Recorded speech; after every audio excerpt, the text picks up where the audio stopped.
দর্শক আপনারা দেখতে পাচ্ছেন যে 14 জন কারিগর দ্বারা অত্যাধুনিক কারিগর দ্বারা নকশাতে তৈরি করে একটি চেয়ার উপহার দিতে যাচ্ছেন আমাদের যে প্রধান উপদেষ্টা অন্তর্বর্তী সরকারের ডক্টর মোহাম্মদ ইউনূস স্যারকে এই উপহার দিতে যাচ্ছেন। এই চেয়ারটি উপহার দিতে যাচ্ছেন মমিনুল ইসলাম। দর্শক আসলে এই মানুষটি কোন কারণে কি কারণে দর্শক এই চেয়ারটি আমাদের প্রধান উপদেষ্টাকে মানে এই চেয়ারটি উপহার দিতে যাচ্ছেন এবং এই চেয়ারটি এখন নিয়ে যাচ্ছেন তার বাসভবনের দিকে। দর্শক এতক্ষণ পর্যন্ত প্রেস ক্লাবের সামনে ছিল এই চেয়ারটি, দর্শক এখন এই চেয়ারটি নিয়ে যাচ্ছেন। আমরা একটু তার সাথে একটু কথা বলার চেষ্টা করি, তিনি কেন এই চেয়ারটিকে প্রধান উপদেষ্টার কাছে দিয়ে যাচ্ছেন এবং কি কারণে তিনি 14 জন কারিগর দ্বারা এই চেয়ারটিকে দ্রুতভাবে তৈরি করে তিনি এই চেয়ারটি দিতে যাচ্ছেন। আমরা একটু তার সাথে একটু কথা বলি। ভাই একটু নিচে নামেন, আপনি নিচে নামেন, আমরা একটু আপনার সাথে কথা বলি। এই জায়গাটা চলে আসেন। আপনি কেন কি কারণে আমাদেরকে একটু বলবেন যে এই চেয়ারটি আমাদের প্রধান উপদেষ্টার জন্য মানে আপনি তৈরি করেছেন এবং তাকে দিতে যাচ্ছেন, কারণটা কি? তার কারণটা হলো আমি গত 3-4 দিন আগে থেকে চার দোকানে যাই, শুনি ডক্টর ইউনূস মানুষ ভালো, চাল কিনবে যাই শুনি ডক্টর ইউনূস মানুষ ভালো, বাগুন কিনবে যাই জিনও যায়, সোজা কথা ডক্টর ইউনূস ছাড়া কোনো আলাপ নাই। একই আলাপ সারা বাংলাদেশ, ডক্টর ইউনূস মানুষ ভালো, দেশ ভালো চালাবো, কোনো সমস্যা হবে না, দুর্নীতি করবো না। আপনি চেয়ারটা দেওয়ার কারণটা কি? আমি ভালোবাসার উপরে দিতেছি। ভালোবাসা? এটা কতজন মানে কারিগর দিয়ে তৈরি করেছেন? আমি 14 জন লোক দিয়ে কাজ করছি, 4 দিন, দিন রাত 24 ঘন্টা। দিন রাত 24 ঘন্টা? জি। কি কাজ করেন আপনি আসলে? আমি কাঠমিস্ত্রির কাজ করি। একজন কাঠমিস্ত্রি হয়ে সেই ভালোবাসার থেকে আপনি এই চেয়ারটা তৈরি করতেন। আচ্ছা, এই চেয়ারটা তৈরি করতে কত টাকা আপনার খরচ হয়েছে? খরচটা তো কথা বলতে চাই না, কিন্তু এরপরে মনে করেন যে 80,000 টাকা পার হয়েছে আর কি। 80,000 টাকা পার হয়েছে আপনার এই চেয়ারটা তৈরি করতে। মানে এই চেয়ারটা যদি তিনি আপনার এটাকে অ্যাকসেপ্ট করেন তাহলে আপনার কাছে কেমন লাগবে? খুব ভালো লাগবে, খুব ভালো। শুধু আমার কাছে না, আমার জামালপুর জেলা কাছে ভালো লাগবে। মানে এটা কি জামালপুর জেলা? জামালপুর জেলা। আপনি কি দেখেছেন যে ডক্টর ইউনূস স্যার তিনি সমাজের অনেক বড় বড় সংগঠনে গিয়ে যে কোনো জায়গায় যখন ভাষণ দিতে গিয়েছেন বা কথা বলতে গেছেন, সংবাদ সম্মেলন করতে গেছেন, সাধারণ মানুষ যে চেয়ারটাই বসেন তিনি কিন্তু তার জন্য যে চেয়ারটি রাখা হয় সেই চেয়ারে না বসে সাধারণ চেয়ারে বসেন। আপনার এই চেয়ারটা কি নিবেন? কিন্তু উনি যে যুগের যে মাপের লোক, আমি তো ওই মাপের চেয়ার বানাইতে পারি না, আরো এর চেয়ে গর্জিয়াস করা উচিত ছিল। উনি যে মাপের লোক, এর চেয়ে গর্জিয়াস করা উচিত ছিল। আমি ওই পর্যন্ত যাইতে পারি নাই, করতে পারেন নাই না। এই যে চেয়ারটা আমার কাছে সিম্পলই আছে। অনেকে আছে মানে মাননীয় প্রধানমন্ত্রী বা যে কোনো দেশের মানে হলো অন্যতম রাষ্ট্রীয় ক্ষমতা যারা আছেন তাদেরকে কোনো কিছু দান করে দেওয়ার পর সেটার মানে হলো সুরায় নিতে চান, মানে এক কথা তেল দেওয়া আর কি, এক কথা বলা যায় যে তাকে একটা চেয়ার দিতে, তার সাথে কথা বলো না, তার সাথে ভালো সম্পর্ক আছে, এই ধরনের প্রবলেম হবে না তো? না না না, কোনো প্রবলেম হবে না, কোনো প্রবলেম নাই। শুধু ভালোবাসা থেকে।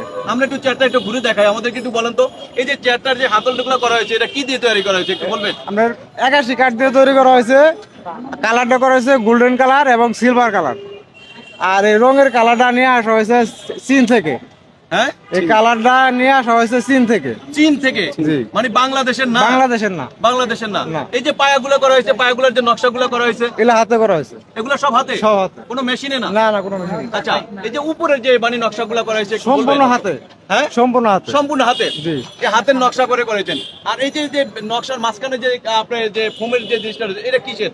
আমরা ডায়মন্ড, ভিতরে মাঝখানে ফুলটা হলো ডায়মন্ড, আর এটা হলো আপনার কাপড়, ভিতরে আছে ফোম। এগুলো হলো ফোম আর মাঝখানে হলো ডায়মন্ড। আচ্ছা, এই ডায়মন্ড দেওয়ার কারণটা কি? সৌন্দর্যের জন্য। জি। এগুলো করতে মানে যে আলাদা আলাদা করে পার্ট করে তৈরি করেছেন, এটা কি আগের থেকে আপনার চিন্তা ভাবনা ছিল? না, এগুলো মাল তো আমার কাছে अवेलेबल থাকেই।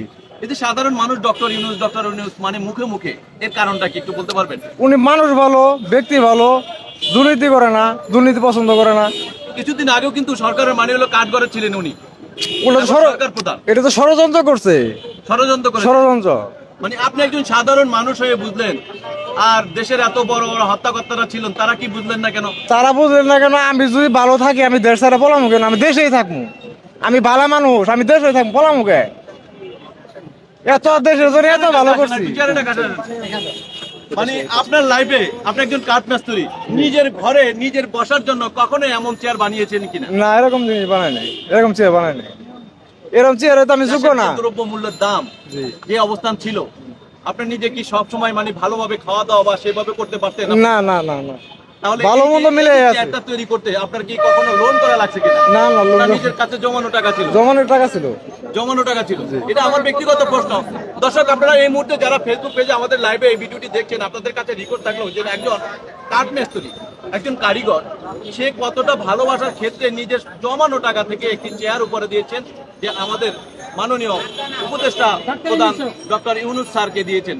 আর তার কাছ থেকে একটু জানার চেষ্টা করি, আড়ালে অনেক কিছু আড়ালে থাকে, অনেক কিছু আমাদেরকে একটু তার কাছে জিজ্ঞেস করি যে বর্তমান যে আগের যে গভর্নমেন্ট ক্ষমতা ছিল শেখ হাসিনা সরকার, তখন আপনি যে কর্ম করেছিলেন, কাজ করেছেন, কতটা স্বস্তিতে ছিলেন একটু বলবেন? না তো স্বস্তি নেই। 500 টাকা কামাই করলে 800 টাকা খরচ, কামাই 500 টাকা 800 টাকা খরচ, মানে প্রতিদিন 300 টাকা ঋণ আছে। শেখ হাসিনাও ঋণ করে গেছে, আগের ঋণও বাজাই হয়ে গেছে। শেখ হাসিনাও ঋণ করছে, আপনারও ঋণে পেয়ে গেছে। এইটুকু মতো সুবিধা দিছে। আচ্ছা, এই যে সুবিধা এইটুকু। কয়েকদিন হলো মাত্র ক্ষমতায় আসলো, এখন কি পরিস্থিতি আপনার? এখন পরিস্থিতি তো একবারে টাটকি শেষ হবো না। এটা নিয়ন্ত্রণ আসতে 15 দিন, 1 মাস 2 মাস সময় লাগতে পারে। এটা তো মুখের কথা না, মুখ দিয়ে কইলাম আমরা হয়ে গেলেন গা, তা তো না। আচ্ছা, আমরা দেখলাম যে এর আগে তত্ত্বাবধায়ক সরকার ক্ষমতায় আসছে, কিন্তু তারা আসছে 3 মাসের কথা বলে, ছিল মনে হয় 3 বছর আরো বেশি ছিল।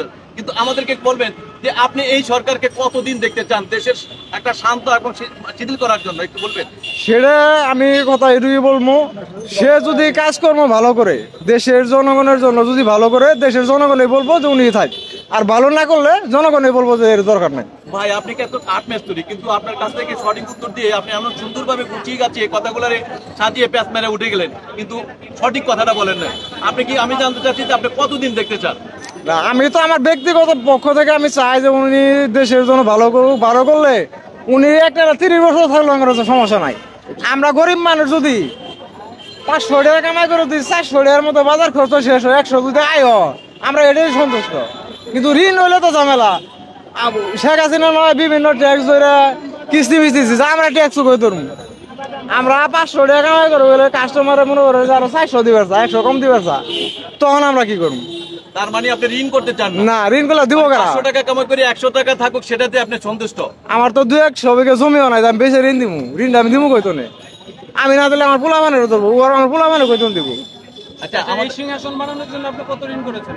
না, ঋণ করি না, আমার একটা কি আছিল, আমরা একটু সিংহাসনটা পুরোটা একটু দেখা যায়, একটু ঘুরে ঘুরে একটু দেখানোর চেষ্টা করি দর্শক। আলাদা একটা কেস আছিল, খরচ হয়েছে 80,000 উপরে। সবাই একটু জায়গা দেন 80,000 টাকা খরচা করে দর্শক এই ব্যক্তি যে সিংহাসনটি তৈরি করেছেন ডক্টর ইউনূস স্যারের জন্য, আমরা আপনাদেরকে একটু দেখানোর চেষ্টা করি। যদি তার এই সিংহাসনটি মানে অন্তত একবারের জন্য হলো তিনি বসেন, হয়তো বা তিনি ধন্য হবেন। দর্শক, আমরা এই মানুষটির ঠিকানা সহকারে আমরা আপনাদেরকে একটু দেখানোর চেষ্টা করি। তার নাম হলো মোহাম্মদ মমিনুল ইসলামের পক্ষ থেকে এই উপহারটি দিতে যাচ্ছেন। দর্শক, এই উপহারটি তিনি দামটি বলতে চান নাই, কারণ সাধারণ নাম মমিনুল ইসলাম, বাড়ি কোথায়? জামালপুর জেলা, মেলান্দ উপজেলা। টাকা দিয়ে বানিয়েছিলেন সেটা কিন্তু জামালপুরের লোক। আমরা একটু তার কাছ থেকে একটু জানার চেষ্টা করি, এখন কোথায় নিয়ে যাচ্ছেন ভ্যান গাড়িতে করে? এখন যাইতেছি আমার ডক্টর ইউনূস স্যারের বাসায়। বাসা কোথায় আপনি জানেন? না, আমি জানি না, আমি বিভিন্ন লোকের মাধ্যমে জানতেছি। কোথায় জানেন, কোথায় নিয়ে যাচ্ছেন আপনি ভ্যান গাড়ি করে? আর যে আমি শুনছি যে প্রধান বিচারপতি বাসার আশেপাশে বাসা হবো, এরকম ধরনের ধারণা শুনছি। যমুনাতে নিয়ে যাচ্ছেন আপনি? জি। আপনার এই চেয়ারটাকে ঢুকতে দিবে? দিবে কিনা অনেক প্রশাসনে, যে আপনি তো একজন সাধারণ কাঠমিস্ত্রি, আমি না গেলে তো বুঝতে পারবো না ঢুকতে দিবে কি দিবে না, আমি তো না গেলে বুঝতে পারবো না। আচ্ছা দর্শক, আমরা লাইভে রয়েছি, আমরা দেখানোর চেষ্টা করব যে এই ভাই তার এই কাঠের তৈরি অত্যাধুনিক হাতের নকশায় মানে তিনি এই অন্যরকম একটি চেয়ার উপহার দিতে যাচ্ছেন ডক্টর ইউনূস স্যারকে। তিনি নিয়ে যাওয়ার পর সেখান থেকে আসলে কিভাবে অ্যাকসেপ্ট করার বিষয়টা আমরা সেটা একটু দেখানোর চেষ্টা করবো।